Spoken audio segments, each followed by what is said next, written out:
Bismillahirrahmanirrahim. Assalamualaikum warahmatullahi wabarakatuh.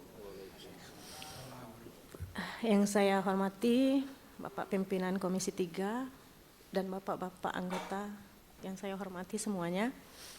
Baiklah, di sini saya akan menceritakan sedikit kronologi dari awal tahun 2025. Itu bertepat di bulan Januari tanggal 8. Kejadiannya terjadi di lapangan sekolah. Jadi anak berkumpul di lapangan sekolah dari kelas 1 sampai kelas 6. Kebetulan ada anak 4 orang yang rambutnya bersemir, Pak. Jadi rambutnya bersemir pirang. Anak kelas 6 SD. Merah gitu ya, cat pirang ya? Iya, disemir pirang, cat merah. Jadi saya melakukan razia karena sebelumnya sudah diberitahu. Sudah dikasih tahu bahwasanya yang dicat harus dicat hitam kembali seperti itu sebelum libur semester. Ternyata setelah masuk liburan semester mereka masih rambutnya bersemir. Nah, jadi saya merazia, saya potong rambutnya. Anak yang bertiga teman anak yang ini tadi, mereka menurut, ketika dipotong mereka menurut karena mereka merasa memang salah mereka seperti itu. Nah, yang satu ini mereka berontak, dia nggak mau dipotong rambutnya. Jadi akhirnya saya bilang dipotong sedikit aja seperti itu. Akhirnya dia mau dipotong. Setelah rambutnya dipotong, dia putar badan itu ngomong kotor, Pak. Jadi setelah dia ngomong kotor, saya refleks. Nabok mulutnya, kamu ngomong apa? Orang tua di sekolah ini ya guru kamu, seperti itu. Kalau di rumah orang tua kamu ya orang tua kamu, tapi kalau di sekolah guru inilah orang tua kamu, seperti itu, Pak. Tapi tidak ada kejadian yang berdarah atau mungkin giginya patah atau seperti apa, tidak. Refleks satu kali dan saya tidak pakai atribut apapun di tangan saya, seperti itu. Nah, dan anak itu masih masuk ke pelajaran selanjutnya. Jadi masih belajar sampai selesai, sampai pulang sekolah masih belajar. Jadi kejadiannya hari Rabu, pulang sekolah mungkin dia ngadu ke orang tuanya. Setelah itu orang tuanya ada datang ke rumah saya. Datang ke rumah saya, dia marah-marah ngomong, apa yang kau anuin dengan anak aku, kata gitu kan. Jadi saya jawab, duduk dulu bang, biar kita ngomong baik-baik kan gitu. Tapi dia tidak mau ngomong baik-baik. Akhirnya marah-marah gitu, sudah tuh sampai ngelontarin kata-kata kasar juga. Sampai dia balik, dia ngomong juga sama saya, mati kau kubuat, kata. Kalau udah secara kasar, secara halus, katanya kayak gitu, Pak. Jadi itu mengancam begitu orang tua, mati kau kubuat, kalau udah secara kasar atau secara halus? Iya, jadi pas hari Kamisnya kepala sekolah memanggil orang tua tersebut. Maksudnya biar mediasi, tapi hari itu saya tidak diperbolehkan ke sekolah sama kepala sekolah. Karena takutnya terjadi apa-apa sama saya gitu. Jadi kepala sekolah berbicara dengan orang tua tersebut, tapi orang tua tersebut tidak mau karena kami sudah mengadukan ini ke proses hukum seperti itu, tidak mau berdamai kayak gitu. Akhirnya dia adukannya ke Polsek Kumpe waktu itu. Nah, akhirnya saya dipanggil juga, dapat surat undangan, diwawancarai di sana, dan tanggal ada di situ tanggal berapa? Melakukan mediasi di Polsek sudah sempat juga, melakukan mediasi di Polsek sudah sempat, tapi memang orang tuanya juga tidak mau. Malahan dia menyebut kalau ada jalur yang tidak melibatkan dinas pendidikan, saya tempuh jalur itu, seperti itu, Pak. Akhirnya kasusnya berlanjut, sampailah ke Polres. Ini saya singkat aja ceritanya, Pak. Nggak apa-apa, detail juga nggak apa-apa. Detail juga nggak apa-apa. Terus. Jadi pada tanggal 13 Januari itu Kabid SD kebetulan dipimpin dengan Pak Sapki, waktu itu sempat datang juga, turun ke desa dan datang ke rumah orang tua tersebut untuk mediasi juga, Pak. Tapi tidak menemui titik temu.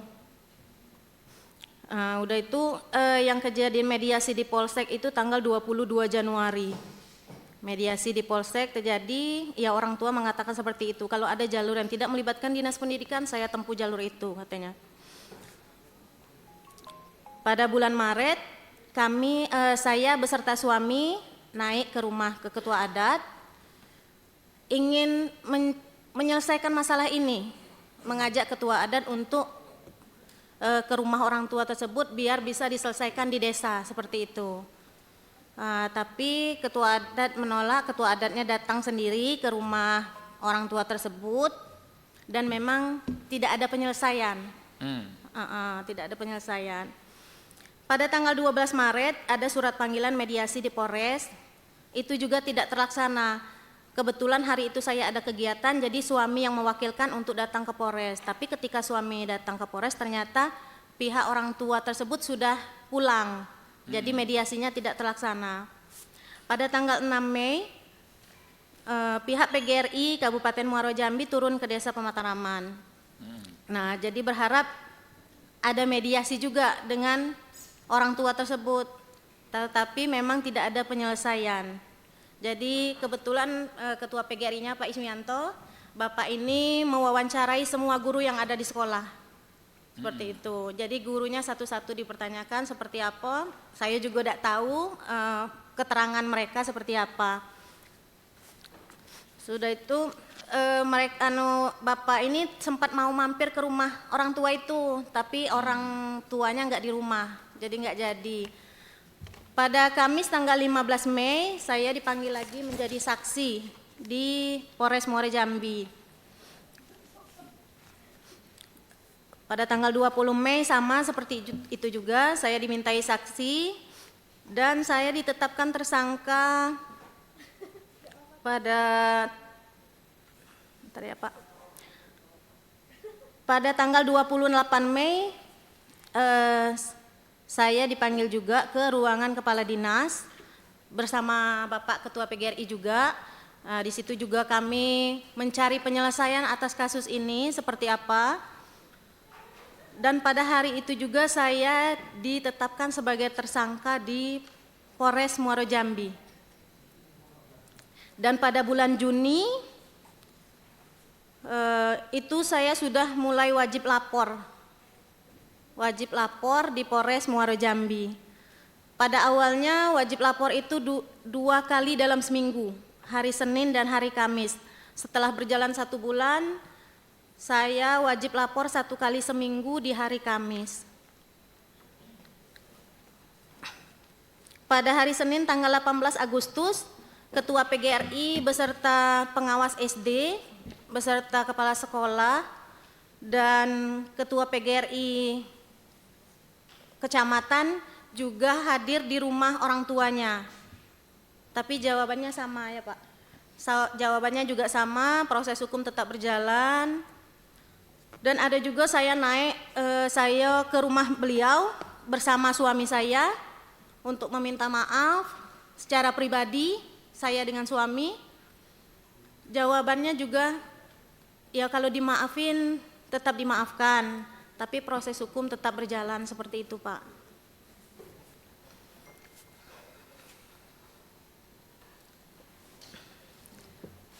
Dan pada tanggal 17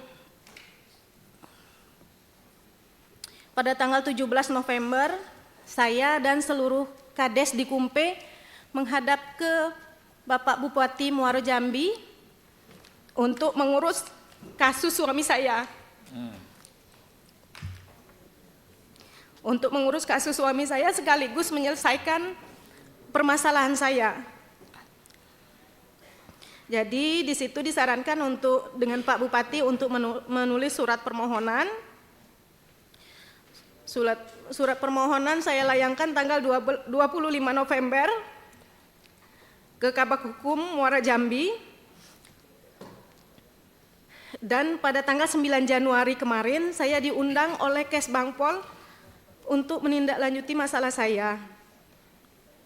Di situ saya disarankan untuk meminta maaf kembali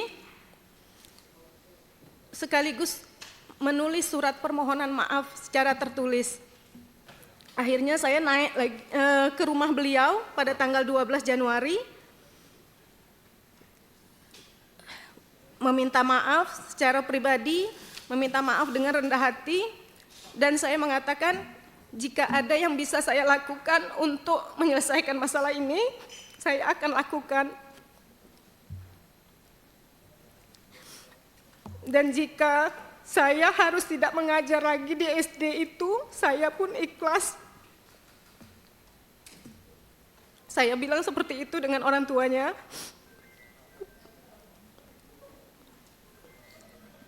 Tapi jawaban mereka, kami mau berembuk keluarga dulu, besok pagi saya kasih keputusannya. Tapi keputusan itu tidak ada sampai hari ini.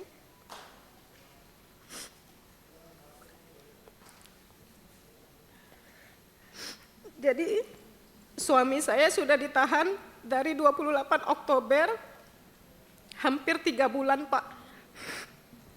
Dan saya menjalani ini dari 6 Juni, wajib lapor ke Polres. 1 minggu 1 kali. Jadi kalau dari pihak pendidikan, pihak Bupati memang sudah banyak membantu, tapi memang tidak ada penyelesaiannya seperti apa. Seperti itu Pak.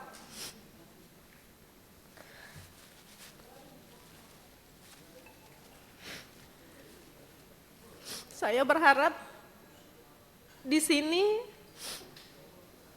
tidak banyak yang saya harapkan, saya cuma ingin suami saya pulang dan masalah saya selesai, seperti itu Pak.